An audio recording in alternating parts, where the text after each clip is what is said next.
Hey everyone, main event mic'd. We are back. It's been a while since we did our last video.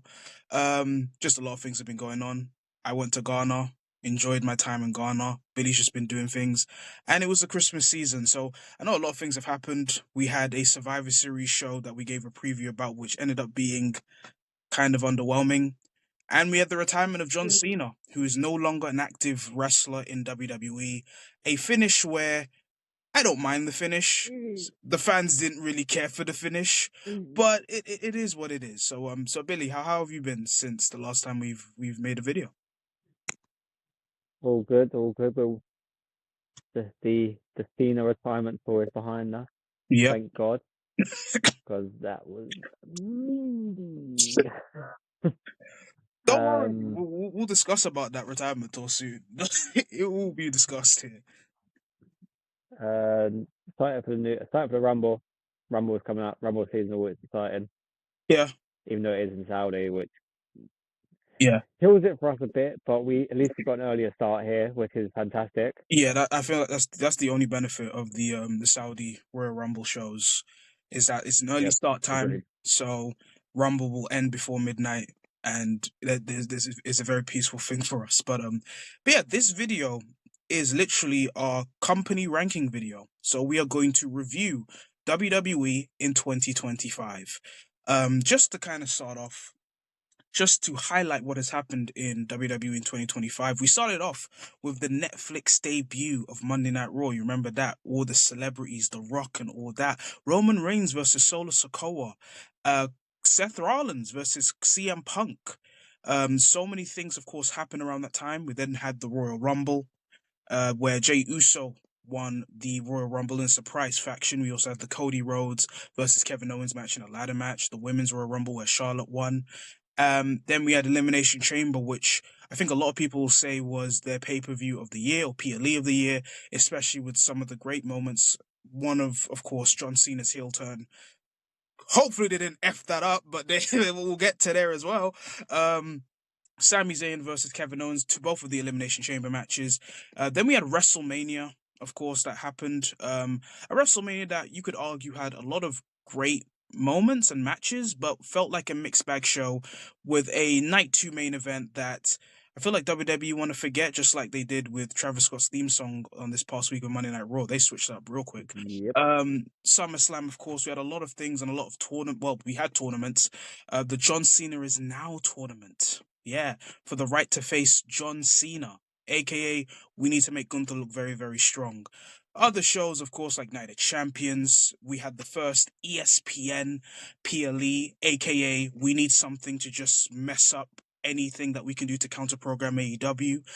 And then Crown Jewel, which happened, which had John Cena's final Australia match and a probably highlight match with John Cena versus AJ Styles, which was almost a love letter to professional wrestling and also a love letter to all the wrestlers that both John Cena and AJ Styles have actually wrestled, either friends with, rivalries, and just everything in general with.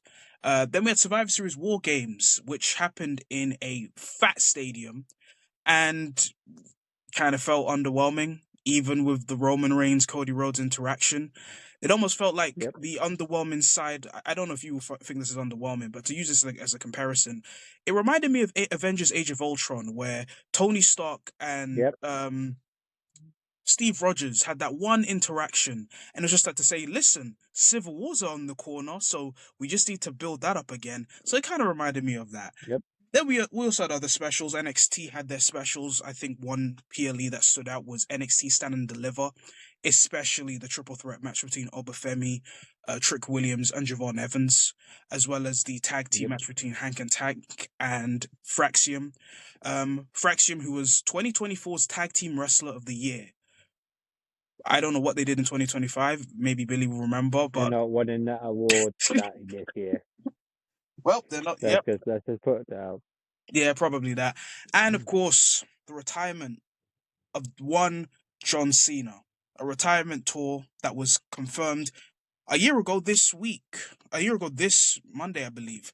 And now it has ended. There's been a lot of things that happened throughout this retirement tour, but yeah, we will probably get into discussion. That was kind of like an overview of what has happened this year. And let's just start with the positives. Would you agree that the John Cena heel turn was arguably the moment of the year?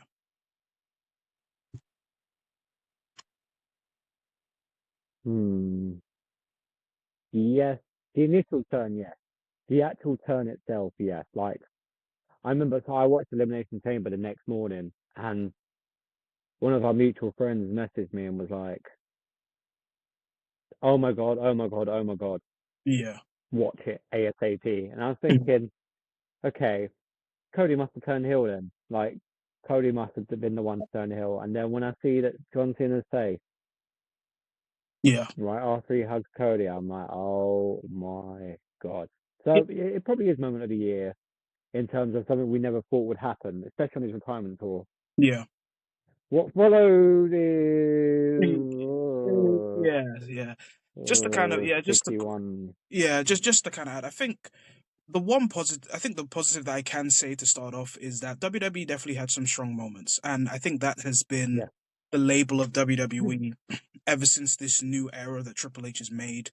Um, the moments, if you would like, say the John Cena heel turn, I don't think anyone really expected it. There was maybe little thoughts of it, but to actually see it, to actually see John Cena turn heel, and to have that moment, and to think that at that time, what a John Cena, Rock, and even though he felt completely out of nowhere, Travis Scott would feel with this with what could happen, it would have been intriguing to see what would happen going forward.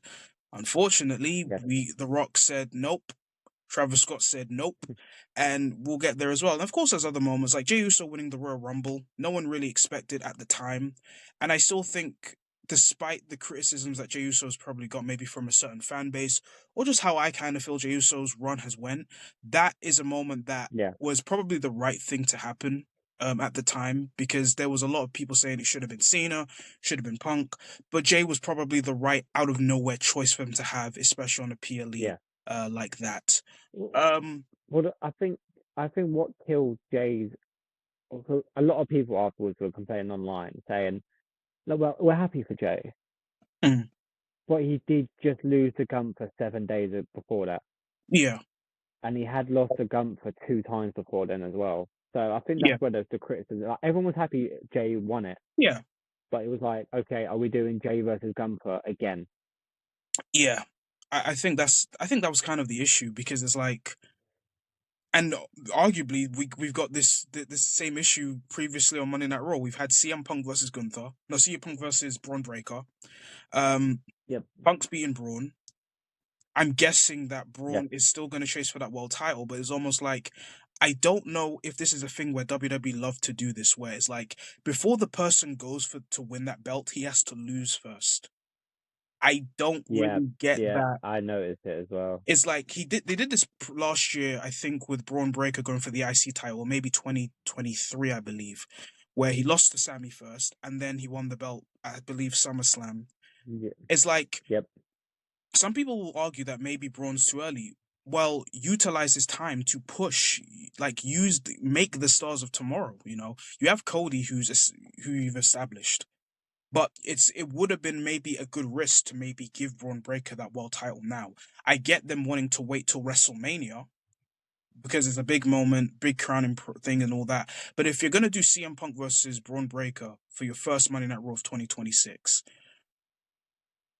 it's like, and to do a finish where that it's like cool, we're protecting him because of everything else. I would have rather seen this at Yeah. the first time only than just seeing this down the line again because it feels similar. Well, I get what you mean in terms of strike while the iron's hot with Bron Breakker, because we've Yeah, seen so many people phase out afterwards. The issue I would have had with Bron winning the world title is Punk. I think he's only had one defense since he's won it because of the Survivor Series, so it would have made Punk's reign feel a bit flat. I feel like mm, yeah, let him have the pay per view in Chicago with the world title, the yeah. Elimination Chamber, Mm. and then see, I don't think it's gonna be Braun at Mania. I think they're saving Braun for someone else for now, Possible. I mean, it is. Yeah. and then whatever happens to the world title. I mean, LA Knight. Mm. I don't know what happens to the world title, but Yeah. I feel like Braun has at least three opponents for Mania that he could go to. Yeah, it's possible, and I think the reason why I look at Punk and Braun as an example is because straight after Survivor Series War Games, um, take this with a pinch of salt. Dave Meltzer reported that the apparent WrestleMania matches would be Roman Reigns, Cody Rhodes 3, because we saw the interaction they had, and CM Punk versus Yeah, Braun Breaker, where Braun pins CM Punk in the War Games match. So, of course, it's subject to change, and we'll see how things go. I'm not mad at the decision for Braun Breaker to lose to CM Punk. It's just mm, that I know that you're going to have these two face again. I don't know where you're going to go yeah, with it, but we'll see how things go with that overall. But yeah, I think one of the positives I want to stick on the positives before we go into yeah, our yeah, criticisms of the show. Um, yeah, I mean, in terms of the WWE as a company, of course, where they are, they're the clear number one company in the world with the attendance. They're an industry leader commercially and everything. I would say there's been some strong women. There's been some strong performances from the women's division. I would give a shout out to yep, Io Sky. I think Io Sky has been arguably the best performer in. She's arguably one of the best wrestlers in the world right now. Um, yep. Shout out to Naomi for her heel Rhea turn. Ripley, Yep, Rhea Ripley. yep, Even though I would say she's been involved, but I feel like it's almost been like a backseat moment where she's kind of taken a bit of a backseat. She's been involved in some of the big moments, but you can see how popular and how over she's become, and she's arguably one of the most popular wrestlers as well. A shout out to Becky Lynch, who I think yep, has carried that IC championship with much prestige and also has helped to put over someone like a Maxine Dupree. I'll even give a shout out to yep, Bianca Belair, even though she's been gone because of that injury. That three-way at WrestleMania was incredible. It was. yep, I don't want to like. I can't really say it. I think it's Dev. This might be a big one, but I think this is their TNA Unbreakable in a way with those yeah, three. This is kind yeah, of that. yeah. Even it's kind of their. They Yeah. they could wrestle forever. Like Yeah. Daniels, Joe, and Styles. Like you can have singles matches, you can have tag Yeah. matches. Like with them, that is a good comparison between them three. 1,000,000%. Yeah. Another. This is going to be a SmackDown shout out, but shout out to the US Open Challenge. Yeah, yeah, Shout out yeah, to that yeah. US Open It come Challenge. late. It come late in the year, Yeah, it did. Yeah. Sami but Zayn, Sami Zayn really done a Ilya good job Dragunov, of we putting. thank you. Yeah, You helped us. yeah, You helped SmackDown in those desperate desperate moments. But yeah. yeah, Um and also, I'll say mm, like I think Monday Night Raw has been the more consistent show. There maybe have been times when it's kind of felt yeah, like it was taking a bit of a backseat with certain mm, things, with like building the vision or some things. But I feel like Raw felt like a show that was more consistent throughout the year. yeah, So yeah. Any positives that you would like to go for, yeah. Billy, before we go into our valid criticisms? Mm. So I've got a few. Dominic Mysterio, shout out. Oh yeah, yeah, He's had an unbelievable year as yeah, IC champ. When he first won the IC title, I thought, okay, he'll keep it till SummerSlam. The fact, and also what we failed to touch on as well, WWE's acquisition of AAA yeah, yeah, was this year, yeah. and I'm really enjoying the AAA shows I am too. that they've Yeah, been I think putting they've on. been. Yeah, They've yeah, been really good, and Dominic being double champ, big shout out to him. yeah, Um, who else have we got? We've got shout out to you said a couple of women, so I want to shout out another couple of women. Big shout out to Raquel Rodriguez. yeah. She's had a really good breakout, well, not breakout year because we all knew like how good she was in NXT, but Hmm. she's really come into her own as a character now. Hmm. So big shout out to her. Stephanie Fakir. Yep, Stephanie Vicker as well. I even had her name up here as well. I think she's. Uh, I yeah, I think she rivals Io Sky for women women's wrestler of the year. Maybe not yeah. in terms of match quality, but the Status accomplishments of and accomplishments. yeah, NXT North American Champion, NXT Women's Champion, World Champion. Yeah, Big shout out to her. yeah.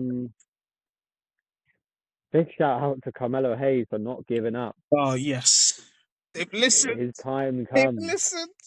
It came late, but they His listened. time Oh no. came. If only he didn't waste 8 months with the Miz. Listen. Hmm. God, yeah. The Big shout sky's out the to limit him. for 2026. Hopefully for him. Yep, Yeah. yep. Big shout out to Motor City Machine Guns, Street Profits, and DIY for giving us maybe the best television match we've had. Yeah. The tag team division deserves better in Probably, 2026. That's all I'm gonna say. Every yep, tag team one in million percent. WWE deserve better. Like it was not your Yes, fault. You guys just deserve better. That's it.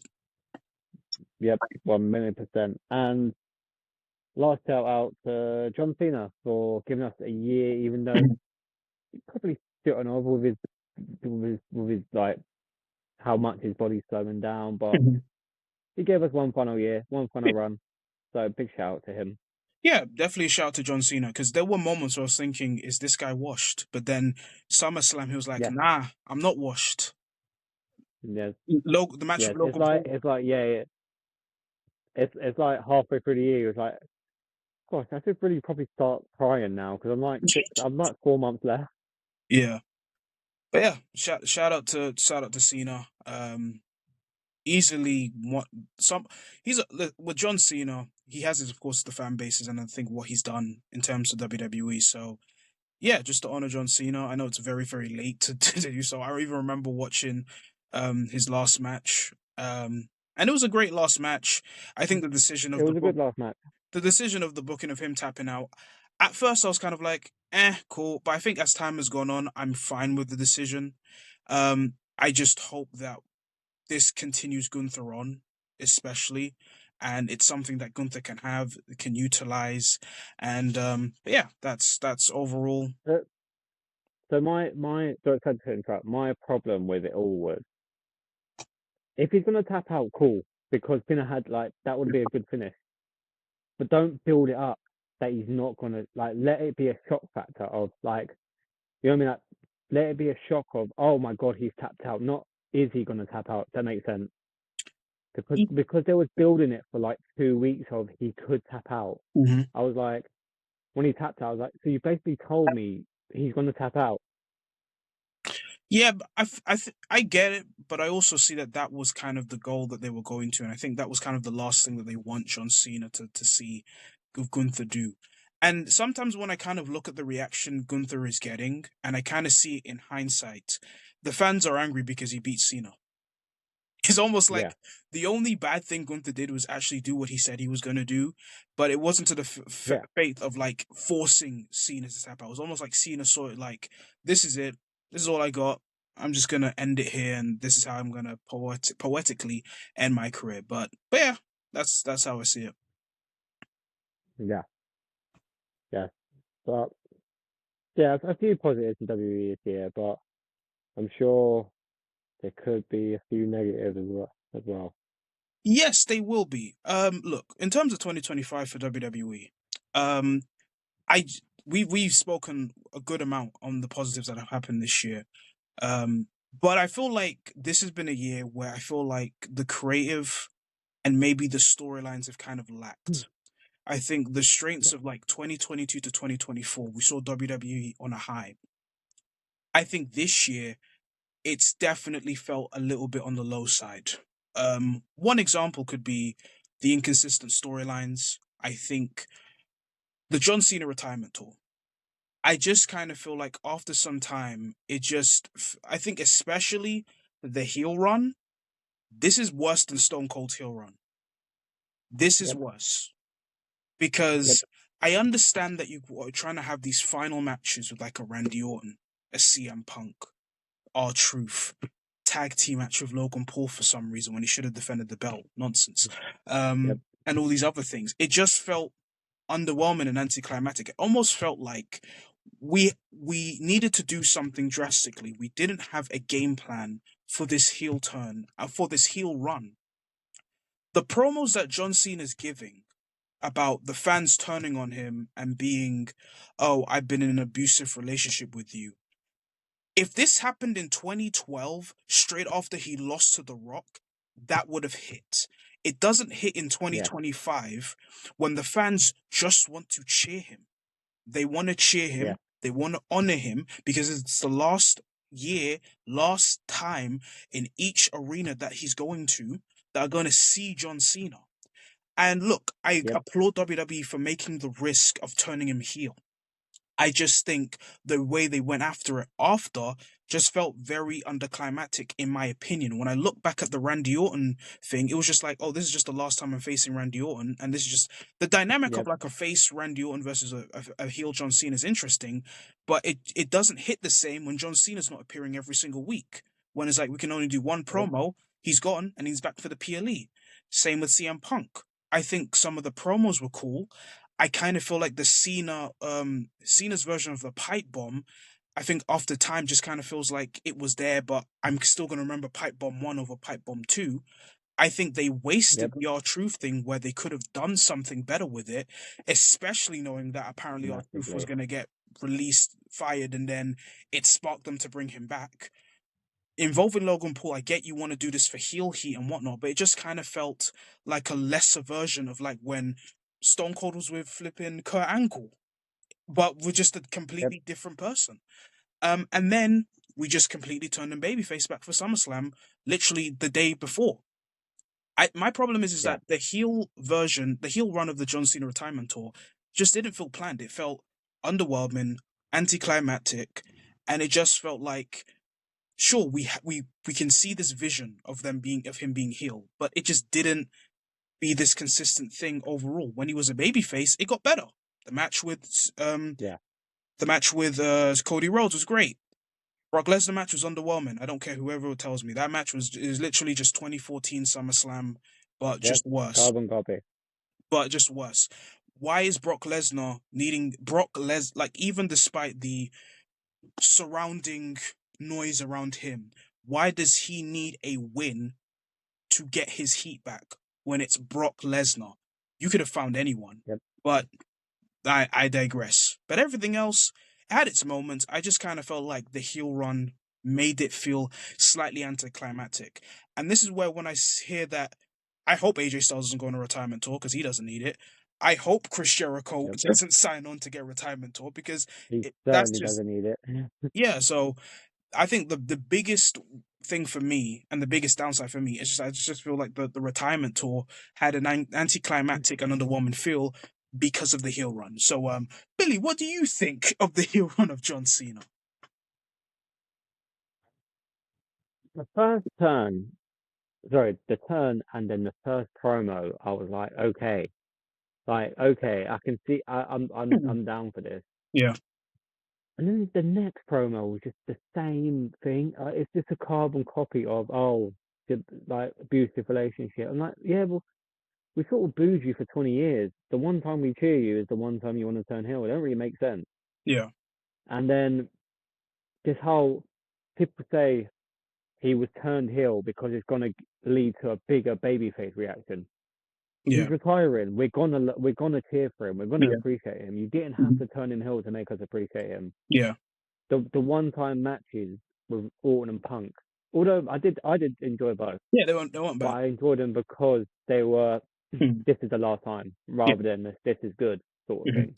yeah, The R Truth one, you you could literally brainwash me and tell me R Truth didn't get released. I'd be like, yeah, probably not. Like mhm, nothing changed. He come back and he's goofy again. yeah, yeah. That Logan voice is Paul, yeah, yeah, Logan Paul. Cena had what 37 dates this year or mm. 40 something. Logan Paul was involved in 9 of them. No, I think 10 of them if you include War Games. Why am I seeing so much Logan Paul John Cena stuff? I one match done. That's all they needed. Mm. So yeah, and then once he turned face, the pop was good. The match with Cody was really good, and then they just fed into Lesnar. Why as a company who have everything on Netflix could you not have just gone go watch Brock Lesnar versus John Cena from SummerSlam 2014, see how dominant Brock is? Why do I need to watch the same match again 12 years, 13 years later? To kind of add, I think that they probably thought that this is the last time that Cena will face Lesnar, and Cena and Lesnar are rivals. So to that, I get the reason, but it's just like if you're gonna have the match, I just felt like the Like, match do was something different. yeah. I just kind of felt like the match was just a weak. It was an inferior version of what they did in SummerSlam 2014. So Yeah. And then he gave us John Cena Styles, which was a masterpiece. yeah. And just the way it ended, it didn't really end. It ended okay. It ended. I feel like Cena's run started good, bad, very bad, excellent, meh. I feel like that was the Mhm. way it went. Yeah, I Um, agree. Yeah. the only one now I think that deserves, like as you said, I don't want to see AJ Styles retirement tour. Certainly don't want to see a Chris Jericho retirement tour. Jesus No. Christ. The only one is when Orton retires. I feel like he deserves the same way Cena goes out. Maybe Orton has the same. Oh, I'm retiring this year. Bam, Mm. bam, bam, bam, bam. But then even Cena on a podcast said, "Look, I asked for like 200 dates, and they said just do these." I'm like, so Cena clearly wanted to build stories. Yeah, I think with the amount of days that he wanted to do, a bit of me kind of feels like could he have committed to a 200 day if he had, let's say, for example, movie or TV show commitments? Could have. And I Hmm. think if we had more appearances, I think that would have helped in terms of the more appearances would have maybe helped the feuds. I remember, and this is Yeah, I don't want to I want to use this example of John Cena versus Austin Theory back at WrestleMania. What didn't help Austin Theory is that he had that one promo where Cena pretty much yep, killed him and just said, "I don't believe you as this bad guy," and then we didn't see Cena again into WrestleMania, and we are just left for an yep, Austin Theory who, at the time, and I think unfortunately still it's growing into it, very underdeveloped. We're trying to push this guy, and just trying to yep, carry this feud. Had the match, but didn't do anything with it. I think the difference here with Cody and yeah, Cena is that Cody Cena, it was similar, despite having a great. I think the promo they had, that one promo where they went back and forth, and then Cena had the line about I make billions for this company, you steal them from their kids, which was a great line.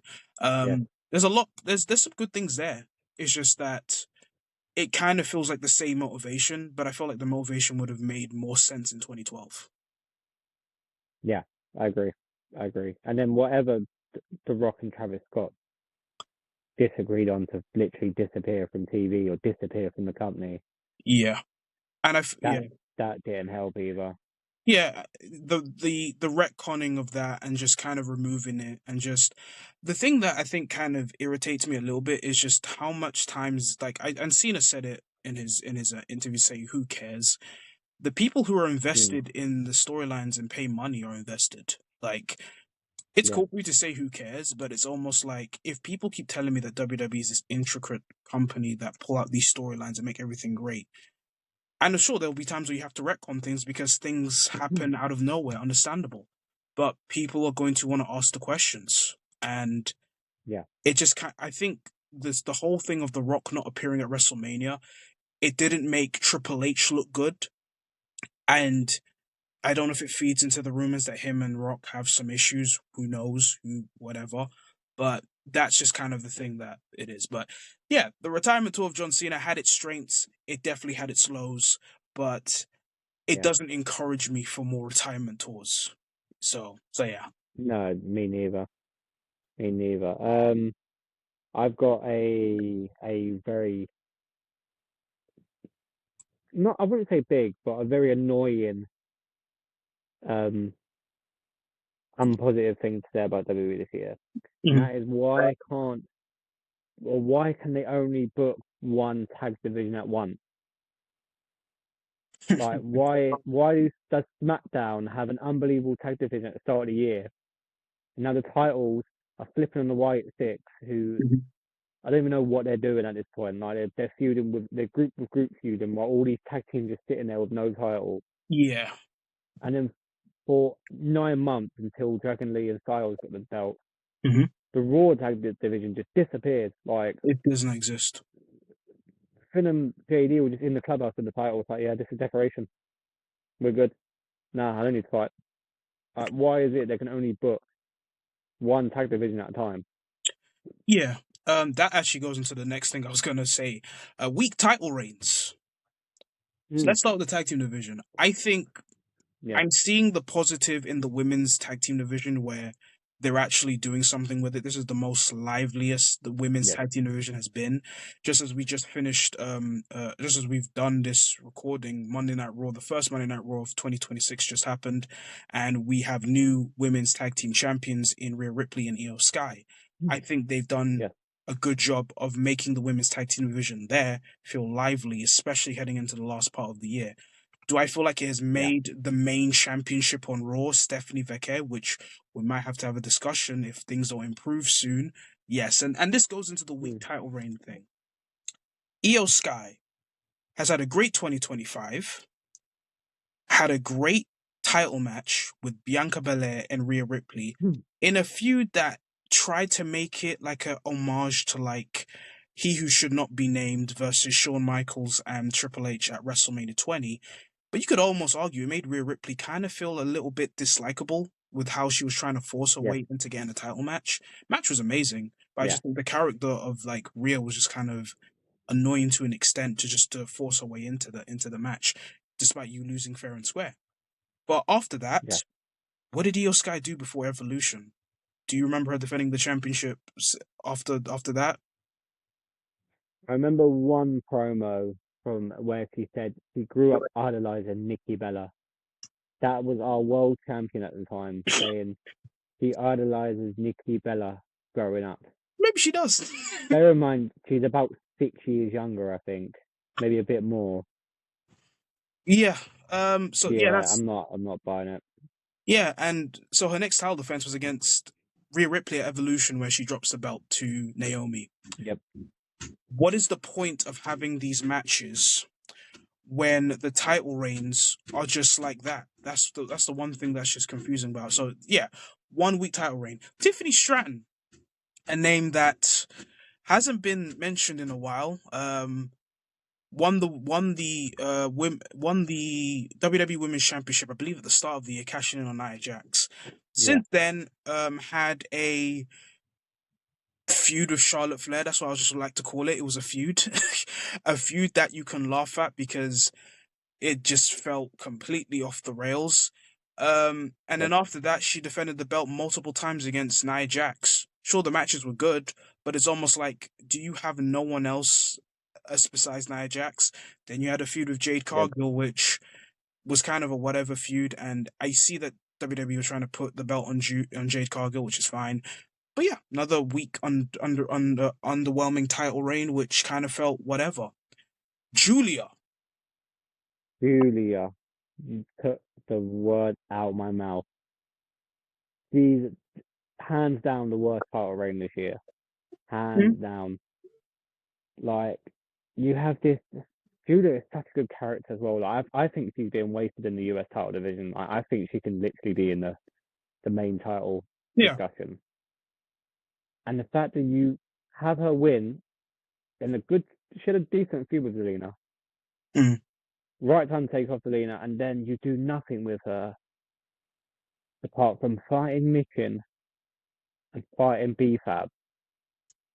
Do SmackDown only have 6 women or 5 women, and Tiffany has to fight Nia Jax every week?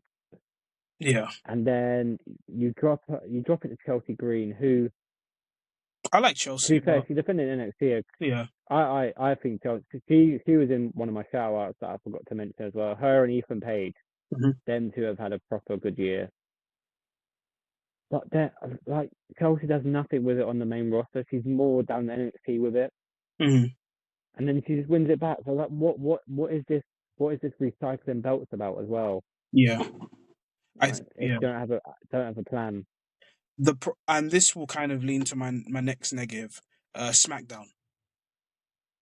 Yeah, People will say that yeah, SmackDown has been decent or whatnot.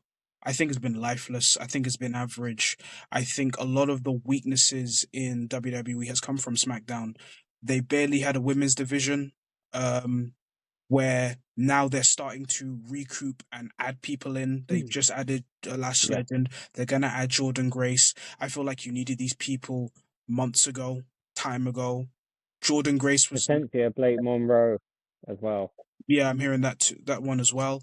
Um, It just feels like a show that at times, besides certain segments and certain moments, just kind of feels lifeless and average. I think Cody Rhodes, for some weird reason, even winning the championship back, has been stuck in a feud. Mind you, do I think the match he's going to have with Drew McIntyre this Friday is going to be good? Possibly. But Yeah, it's a feud where it's almost like, if Drew doesn't win, what's the point? That's kind of yeah, a fit. And the more Drew takes losses, the more it just kind of feels like a lifeless feud. I think Cody has kind of yeah, regressed past the Cena match because that's the only person he's been feuding with. I understand you can have long runs or long feuds with people, i.e., CM Punk versus Drew McIntyre. That's why it was such a successful feud because they were able to get things out of each other. I just don't think Cody yeah, and Drew has been that. Drew has been trying his best, especially with what he did last week, this past Friday with the segment he had with Cody. But I feel like there's been things where SmackDown has been lifeless. You mentioned the tag team division. You had Fraxium, arguably one of the best tag teams last year. You have Mosi Machine Guns. You have yep, DIY. You have Street Profits. And I would argue they all deserve better.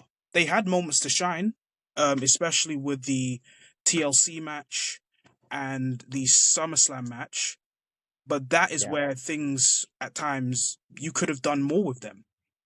Sure, I'm happy that Carmelo Hayes got the moment to shine finally, but you could argue he could have done this time ago. It shouldn't have taken till yep, December 2025 to finally be like, you know what, we're gonna put the US belt on him, or we're gonna finally push up Carmelo Hayes. That's just kind of my yeah, point about SmackDown. It just feels like a show that didn't have the consistency that Monday Night Raw has, and it just kind of fell on deaf doors at times, apart from some bright moments like the US Open Challenge or certain moments that did happen. Does anyone remember when The yeah, Rock announced to New Orleans that you're going to get WrestleMania and I'm going to take Cody Rhodes' soul? Oh, what? WrestleMania made a fat ton of money. New Orleans, sorry, you need to yep, hold this money in the bank PLE that you're going to get this year. We need to go back to yep. Las Vegas because it made so much money. Sorry, New Orleans, but Hmm. but yeah, but yeah. Well, I think SmackDown has been better towards the end of the year. I do think that it does come with the US Open Challenge. It does come with there is a bit more life in this Cody Drew feud now. I think Mm, since Drew started getting under Cody's skin more, there has been a bit. But as you said, like there's not even like a tag match where I don't know Drew can pin Cody and is like, there we go, like he actually can beat him. yeah, But has lost a lot of like credibility this year, 1,000,000%, especially when they went to 3 hours. Like they were oh, oh, painful to watch. And while yeah, we're on SmackDown, I do want to touch on another negative I have, which is just characters that like the feuds are just so long sometimes. mm, Damian Priest and Aleister Black have been feuding for about 8 months. We don't need it. Get them away from each other. Please get these two away from each other. yeah. Damian Priest has fell off a cliff this year in terms of character, in terms of like relevancy. It's just feuds don't need to be this long because we lose interest. Yeah, like God bless them that they gave them 25 minutes on the first SmackDown of 3 hours this past Friday to kind of blow off the feud, which is cool. But it was a feud that I was never really intrigued by, and this is sad for me to say because really liked Aleister Black, especially in NXT. Yeah, I think he unfortunately never really got things going in AEW, and I think ever since he's even made the transition here, and it feels like he's a Triple H guy, it just hasn't really worked for him all that much. Him and Selena Vega just kind of feels like a better version than what they have with Cross and Scarlett. But I think the difference is that, and it's a weird thing for me to say, Cross and Scarlett worked for some reason, even though I feel like Black and Vega are just better wrestlers in general yeah, compared to Cross and Scarlett. That's why I kind of feel when I see these two, Black and Vega, I'm talking about. I see what I see is this like I don't know if I'll say this a shot, but just like you thought that you had that because you had the fans on you. We have Black and yeah, Fog. And I think with Damian Priest, he just hasn't carried the momentum he had at Monday Night Raw when he was world champion back at last year. It just hasn't transitioned yeah, well into SmackDown in 2025. It's almost like the crowd, they're there, but it's almost like you forgot he was a world champion last year. But yeah. yep, yep. Yes, I agree. I agree. And that could be another negative is how they handled the carrying cross situation of he was on TV he every week. He got over and you're like, oh, we're just not going to renew his contract. And then Triple H's comments on the said Yeah, that was situation bad. at the time was not a good look for him at whatsoever. Yeah, that wasn't good. I mean, Triple H unfortunately had a lot of moments. Um, Yes, yes. like Canceling yeah, press conferences. Yes, because we're bringing back people with allegeds on themselves. But look, I think the criticisms that we're giving to WWE are not to throw bash at them, but it's just to be honest. There's been a lot of things that yes, I've been happy with WWE this year. When I say a lot, I would say there's been good. There's been good. There's been some things I've been happy with in 2025 with WWE, but the criticisms are yes, there. As much as you love, let's say something, you love a football club, you love something you watch, there's going to be things that are going to stick out to you that's going to be like, I don't like that. I'm going to criticize it. yep, Um, yep, and that is just the cycle of what you enjoy or something that you want to talk about. You don't just hide around the criticisms and just ignore that they're there, and then you just allow them to pile up, be what it becomes visible. And for WWE, they're the biggest company right now in sports entertainment. Yes, they still are getting the attendance, they're still getting the records, they're still going to these countries and doing these attendances and everything, despite yep, you having to pay five mortgages for a ticket. But yep. these are the things where I think in terms of the crave and in terms of like the actual feuds, I can't name a standout feud that compares to, let's say, Punk Drew last year. Maybe Yes, CM Punk's yes. death, but that happened in 2024 into now, you know? The only feud I can think of where I thought, oh, this is really, really good. I'm really enjoying this. Is Becky and Lyra. Yeah, Becky and Lyra. And anything Becky's done with the IC title. Yeah. Yeah, But I think that's just kind of the thing. But I think in terms of look, in terms of WWE, like I will give my overall grade of WWE. Before I give my overall grade of WWE, I'm gonna shout out five matches that I've really enjoyed from WWE this year. These are technically my top five matches. Billy can probably give his the matches that he enjoyed as well. At number five, we talked about them, the tag team division, and how it was very unfortunate that they never got on the WrestleMania card. And the next night on Friday Night SmackDown, they showcased themselves why they should have been on that WrestleMania card. And I'm yep, talking about the Street Profits versus DIY and Mosi Machine Guns in a TLC triple threat for the WWE Tag Team Championship on the SmackDown after WrestleMania. Everyone had a great yep, performance. I even think Angelo Dawkins had an incredible performance in that tag team title match. He was on form. yep, All three teams were great. The crowd loved every single moment. They gave these guys all the time to shine. And I think it was probably the best TV match of WWE this year, of last year, I should say. yeah, So that is on my number five. Number four, this is actually an NXT match. There's been a few NXT matches I've really enjoyed, but I think this three-way um, between these three gentlemen was one of my favorite triple threats. And I don't know if it woke everyone up at WrestleMania to have great triple threat matches, but I hope it did. Obafemi versus Javon Evans and Trick Williams triple threat for the NXT Championship at Stand and Deliver. Really enjoyed this yep, match. Everyone was on point. Javon was great. Trick was great. Obba was great. And I think heading into 2026, all three men possibly have bright futures ahead of them. As we're yeah, recording this, NXT just took place, and Obafemi is potentially he's making his way to the main roster. We just don't know if it's Raw or SmackDown. But this was a big contributor to where Obafemi's going into 2026. Um, I would yep, even say good luck for NXT in 2026 because I feel like they're going to miss all three of these guys. But they had an incredible yeah. match at Stand and Deliver. So I just wanted to shout that match out as my number four. At number three, I thought this guy was washed. I was like, this retirement tour is looking meaty, fam. Where is he? He turned babyface, and I was like, okay, show me sign. And he did. John Cena versus Cody Rhodes for the WWE Championship in a street fight. Yeah, this was a great match. This was a big match. John coming back as a babyface, and him and Cody. Um, proved the fraud allegations completely wrong with this match. From the spotlight moments, from making this just a genuine street fight. This was just a great match between two guys that had the better ingredients to create a better match. Now, seen as a face versus face, and them going back and forth at it. Really enjoyed this. So this is at number three. Number two, Roman Reigns versus Seth Rollins and CM Punk at WrestleMania Night One. CM Punk finally getting Yeah. his WrestleMania main event, even though he dissed the whole concept of a 2 night WrestleMania. But let's ignore that. Um, um, yeah, this was just a great triple threat.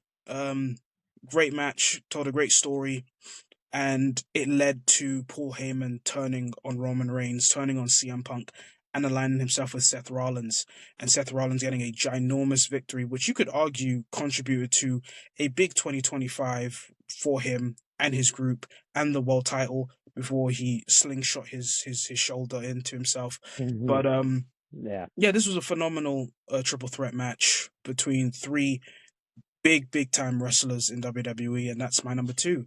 And my number one, I talked about it earlier. I've used the comparison that this, you could argue that this is their version of the TNA Unbreakable. I don't know if that's a crazy take, but when it comes to these three women, and especially Io Sky and Rhea Ripley, they just have amazing chemistry.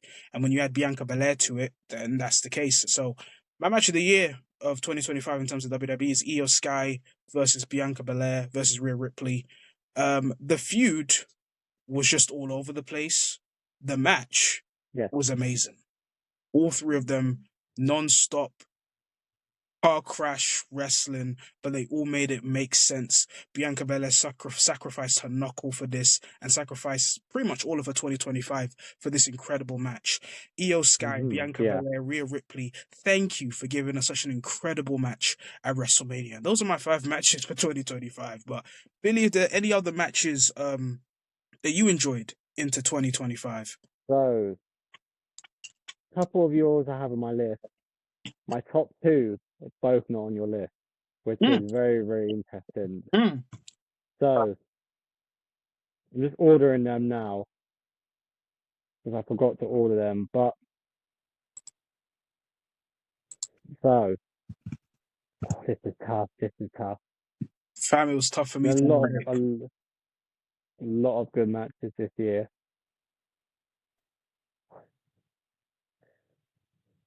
Right.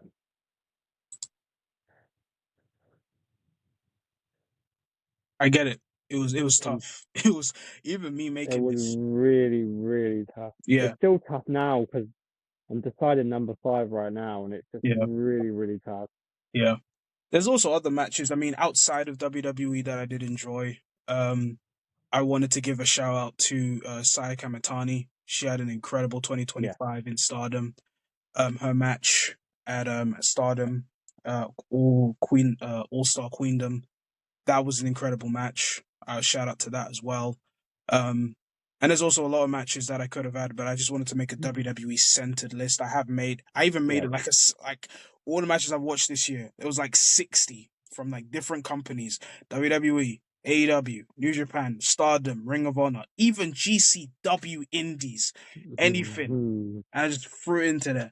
But but yeah, in terms of in ring Right. work, it was WWE had it there. I can't lie to you. But Yeah. yeah, Right. Right. Number five, WrestleMania 41, Night One, Punk Rollins Reigns. cool. That's like number five. Number four, Io Sky, Bianca Belair, Rhea Ripley. Okay, Number three, we're gonna book three triple threats in a row. Obafemi, Trick Williams, Javon Evans. nice, cool. All right, over them. Okay, cool. And this is where so they're the three you have in your list. The two you don't at two, and this feels better now because of what's gone on afterwards. Elimination Chamber, Sami Zayn versus Kevin Owens. Okay. Just, just there couldn't be a person if that is Kevin Owens' last match ever. Hmm. Hometown versus his best mate in a 5-star classic. Like you couldn't write it more than Yeah, that. I think Unbelievable. And yeah, number one, yeah. we said before, love letter to wrestling, AJ Yeah, Styles, yeah, John Cena. yeah. Okay, yeah, Just everything I wanted in that match was just there. That I think we said at the time as well. That should have been it. If he'd been no, you know what? This is I would have been good. I would have been perfect with it. yeah, yeah. I hear it. Cena, AJ. As I was making that list, I thought I would because I think you even asked me, and I was like, that's the one match I didn't add. Um, Yeah, but it's definitely up there somewhere in this list because it's actually a lot more. But I just wanted to name my top five. But Cena AJ would be up there as well. What missed the top five? Like I have Fraxian versus Hank and Tank. I have the yeah, technically triple threat match at WWE Evolution between Io Sky, Rhea Ripley, and Naomi. I have the six yeah, man tag at SummerSlam with a bunch of guys in that match as well. John Cena Gunther actually made the list as well. Cody Rhodes and Kevin Owens in a ladder match for the WWE Championship at Royal Rumble made my list, as well as Kevin Owens, Sami Zayn unsanctioned. Um, the men's Royal Rumble made the list as well. Becky Lynch, Bailey, and Lyra Valkyria at Evolution that made my list as well. A lot of really good triple threats this year as well. So, but yeah, that's just yeah. me kind of shouting out as well, and maybe this will make one person happy. But John Cena, Logan Paul made my list. So to that person, he must be very very happy if he's hearing this. He made my list. I'm not going to say the number I because he's there. couple of matches that I left out, which are Vikingo versus Chad Gable. Yeah, yeah, Very, very good match. A very strong match when the first worlds collide. yeah. And just for me, because Punk's to go, Punk versus Gunpowder, I just love. I enjoyed that Just one as well. Yeah, mad. I feel like it interesting was style break. perfect of Yeah. who I think the greatest of all time is versus the best right now. Mm. But yeah, yeah. Right, so all right, I wanted to ask you, name your top three moments this year from WWE. Top three But moment. while you have a think, I'm gonna go first. So Cool. number three, number three. Mm. Cool I'm not gonna moments. put them in order. I don't think I'm gonna put them in order, but I'm just gonna say three moments from this year. Mm-hmm. Oh yeah, maybe I will put them in order. Number three, Seth Rollins or Paul Heyman turning on Mm-hmm. CM Punk and Roman Reigns at WrestleMania. Mm-hmm. We probably all know it was coming, but the Yeah. fact that they actually happened, Yeah. he handed Rollins the chair, perfect ending. Number Yeah. two, when Roman Reigns, John Cena, CM Punk, and Seth Rollins all come out of Royal Rumble, one after the other. Yeah. Sorry, Roman Reigns didn't come out right after him, but Cena, Punk, Mm-hmm. Rollins all in a row. That's Yeah. that's what a Royal Rumble brings. Yeah. Number one, Cena's heel turn. Okay. Put me on the spot here, but I think I think I've got the three. Um. Hmm. Number three, I'm gonna go with. I'll go with Seth Rollins turning on Paul Heyman turning on Roman Reigns and CM Punk. Yeah, just a big moment. I was watching it glued to the screen, didn't really say too much of a word, just kind of watching it, not even really reacting, but just like not like not like oh my god. I just knowing that this is a great moment. Of course, it set up a great 2025 for Seth Rollins, where he formed his group division and everything, won the world title, did the moment. That's even a Yeah. great moment as well, because I'll be Bron Breaker's turn on Seth. Yep. yeah. I'm just Yeah. I'm even thinking about it now. I think I'm gonna cheat because I think there's another moment that I'm gonna add now. You know what? Okay. I'm gonna give a shout out to this moment because this was a moment that I didn't think was ever gonna happen. It's not number two, but shout out to AJ Lee's return. I didn't think this was gonna Yeah. happen. Yeah. Um, AJ, of course, AJ Lee isn't the greatest in ring, whatever, but she had a fan base and people enjoyed her time when she was around as a wrestler. And so when the thought of AJ Lee coming back and the rumors started to come here, and then you hear that theme song and you see her again, and it's like, this is a cool moment. This is great, especially knowing where Yep. CM Punk is and where AJ Lee is, and to see her come back, it was a great moment. we cannot lie. The crowd reacted well to that, and people reacted well to that. People, she generate a fan base, even at a time where Yep. women's wrestling wasn't as huge or isn't as stacked as it is now. That is the influence that she did. So I want to Yeah. shout that out as well. The reason why is because number two, Seth Rollins dropping those crutches and winning the world title. Mm, yep. That's going to be number two. Yep. Yeah, Seth Rollins makes it twice.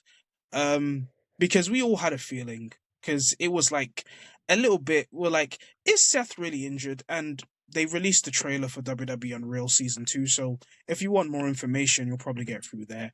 Um, Yeah. him just turning around and then him dropping the crutches, him heading down to ruin CM Punk's moment, to be the biggest hater of CM Punk's life, trying to Yep. overtake Drew McIntyre. That was just it was a big moment, and I think that's what made that SummerSlam very eventful. Was the moments they wanted to leave you with a great night one moment, and they wanted to leave you with the what the Yep. flip moment in night two. But sticking to here, that's my number two, and a number one, the heel turn. John Mm, Cena turning heel. Cena giving that look to The Rock. Rock doing that hand sign. Travis Scott smoking whatever he was smoking, but he feared at that moment mm, anyway. Everything about that was phenomenal. That is WWE at its best. That's when it's at its peak. So it's yep. just a shame that we never got to see those three again and really capitalize after Chamber. But that for me is the moment of 2025 for WWE. Nice. Nice. Well, let's ask you your three worst moments of the 2025. Worst. Yes. E. Yes. Worst moments on the spot. Oh, So I've got three in mind. One is Tiffany Stratton and Charlotte that was gonna promo make my list. I was thinking about it. when Tiffany went off script, Yeah. Charlotte went off script, and it just didn't go well. Number two, Mm. number two. I'm trying to narrow it down as much as possible.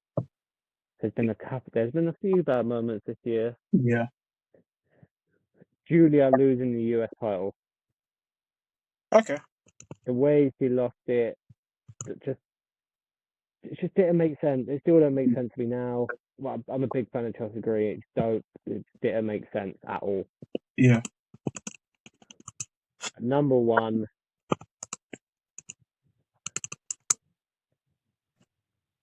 number one might be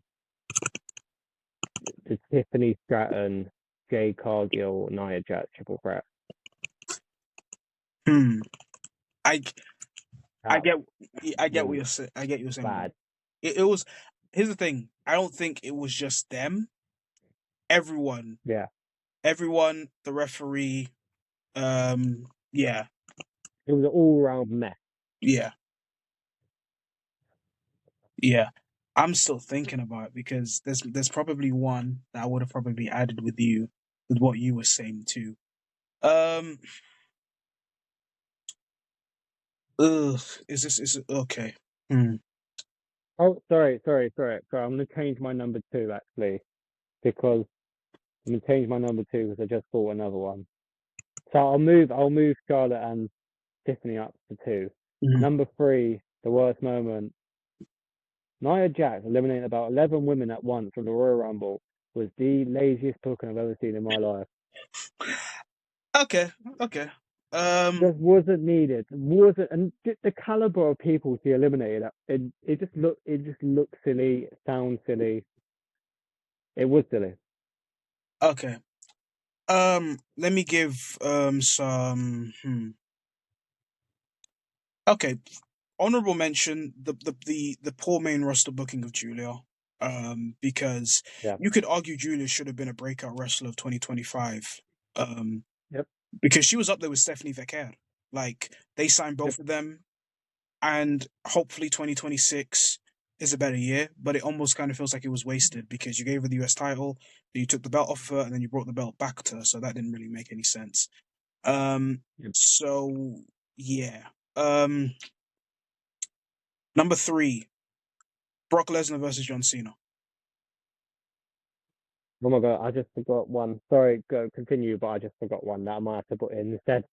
Brock Cena, yeah, like Yep, I understand that you wanted this to be the last time John Cena faces Brock Lesnar. I just don't want this memory. yep, This, like I keep saying it, it's just it feels like an inferior version of what they did at SummerSlam 2014, an inferior version of what they did at Extreme Rules 2012. What made Brock Lesnar Cena so unique, especially after it's when he made his return in 2012, was the matches Brock was having with Cena. Um, yep, 2012 and 2014 were unique for what they were. This one, yeah, it just felt like a lesser version. That's all I'm just gonna say about it. Just a complete lesser version. Number two. I'm yep. struggling about number two, you know. Um, am I gonna be petty with this choice for number two? Am I gonna be petty? Uh, Well, why ever think? Let me no, you go. throw. I'm gonna replace number three again with Travis Scott coming out during the main event of WrestleMania 41. That might be my number one actually. I completely forgot about it, and you just reminded me when you said John Cena. I thought, oh my god, Travis Scott's music playing, him coming out with his stupid hardcore title and just doing Oh, now. yeah, No, yeah. yeah. What's your number two? Okay, number two. There's a the reason why I'm struggling because there's a lot. There's a lot of bad moments. There's a lot. There's even things that are outside of WWE, but I don't want to mention it because I don't know. Maybe we'll get monetized, God willing. Yeah, But we don't want that. um, yeah, I'll just number two. What was Tiffany and Charlotte doing? I'll add that number two. This had the potential of being a great feud, and it ended up just being, unfortunately, not that. As soon as Charlotte won the Royal Rumble, literally a day later, the crowd remembered. Yeah, we don't really like. And no offense to Charlotte. I think them adding her to Alexa Bliss was actually a great choice. Um, Yeah, despite what has happened to her outside of the ring, which is unfortunate. Hopefully, she's feeling a lot better than what she was going through as well. This just didn't work yeah, well. Every time these two talked to each other, Charlotte just wanted to sun her every single time. It yep, almost felt like they didn't like each other from the get go, and then the promo back and forth just didn't work well. Not only did it destroy Charlotte, well, expose more of Charlotte's unfortunate relationships, Tiffany's relationship too, because as soon as she said Charlotte, now they ain't together, and they're yep, probably happy without. But you know what I'm saying? It's yeah, it was, and we all had to witness that unfortunate cringe fest that it was, and it didn't help the feud yep, at all. It just didn't. Number one, you mentioned it already. What the flip was that WrestleMania 41 main event with Travis Scott? Me and you were there. We yep. watched it, watch party with everyone, and we left that WrestleMania going, "What the flip? What? Why?" And yeah, I remember when we left the house, we were like, I don't think we talked for about 5 minutes because No, we just couldn't believe what had happened. no. Like it was just Like, nah, nah. It just nah. That was just, and I think that was kind of the problem when you have Cena's wrestling as a heel, so that means he's going to be a lot slower and whatnot. And the match wasn't really that great. yeah, It was just like no, whatever. It just wasn't. It wasn't great. It was pretty slow, weak. And then you had Travis come out, walk out. Do I hate the song? No, but I feel like wrestling fans are gonna hate that song even more. And they're probably happy yep, that Travis is not no longer the theme song for someone in that Raw. Um, yep, you come out, do all of that, and then you try to slap Cody, get hit by a crossroads. Decent sell, by the way, and it leads to arguably Cody doing some of the dumbest things that he should have done, where he's hesitating to hit John Cena. You are hesitating at a John Cena who has made it very clear that he will do anything possible to become champion. You hesitated, and they have never alluded to yep, that as well. So that's why it's number one. They made Cody look like an idiot. Number one, a lot of honorable mentions as well. Yeah, some of the poor, some of the referee botches that unfortunately didn't really happen. I think yeah, that's how it was. Some other things. I mean, I talked about as well, the creative, but that's just a whole other thing as well. Um, Yep. Yeah, that's just. I would just say that's it. We talked a lot about WWE. We have Yeah. talked, dissect, analyzed on what we enjoyed, what we didn't enjoy from WWE this year. If I was to give WWE a grade in 2025, it is definitely a year where it is not as strong as back to like 2012, 2023, 2024. There's definitely some strong moments, of course. Yeah. But I think what really Hmm. holds 2025 down is just the lack of consistent storylines with certain things, the lack of like a very strong feud that can stand out to WWE, and Yeah. it just feels like a inferior year compared to other years. I'm going to give WWE 2025 a C plus. Yeah. I'd agree. I'd agree. I I once before related WWE to Marvel because you know how in Marvel it was Hmm. Infinity War leads to Endgame, and that's how I Yeah, thought WrestleMania 40 was the WrestleMania 39 was the 40. Like that, yeah, WrestleMania 40 was our Endgame. yeah. 2025 felt like Phase 4 of Marvel, where you had such a high. Hmm. Now you got something focused on like what in Marvel it was Kang, it was in let me see how that went. In Yeah, WWE it was Cena, and there was just a massive fall off yeah, from the high, as you said, it was them 2 years are brilliant, and the high is now to the low. It's not low. It's not like yeah, 2011 2010 WWE bad, yeah, but this year was definitely not, I think, a great year for WWE. yeah, yeah. I think, yeah, that's what I was just saying. Like I said, at the end of the day, it's our opinions. According to other wrestlers, our opinions don't matter. But hey, that's just how it is. So WWE in Yeah, 2025, is a C plus. It's not a bad year, I agree. but it's not like a great year overall. And that is our thoughts here at Main Event Mike. What do you think? What do you guys think of WWE in 2025? I know it's been what 7 days into 2026, but with the time that's been reflected, with the things that have happened, what do you guys think of 2025 WWE? Let us know in the comments. Um, Yep, please don't mention Nikki Bella. Please don't mention Logan Paul for the people that yep, may comment, but whatnot. We're trying to aim in 2026 to put out a lot of content. Hopefully, we've had our break to refresh, and we're heading into the new year with the Royal Rumble coming up. A lot of things coming up as well. We just had Wrestle yep, Kingdom that just took place, which technically is the first event of pro wrestling in general. I know Billy's catching up to it. I finished it, and yep, hopefully we will get to discuss WWE Wrestle Kingdom and then other things going forward. Our next video is where we will grade AEW, and I bet you guys are going to look forward to what we give that as a show as well and as a brand, but yep. or just as a company in general.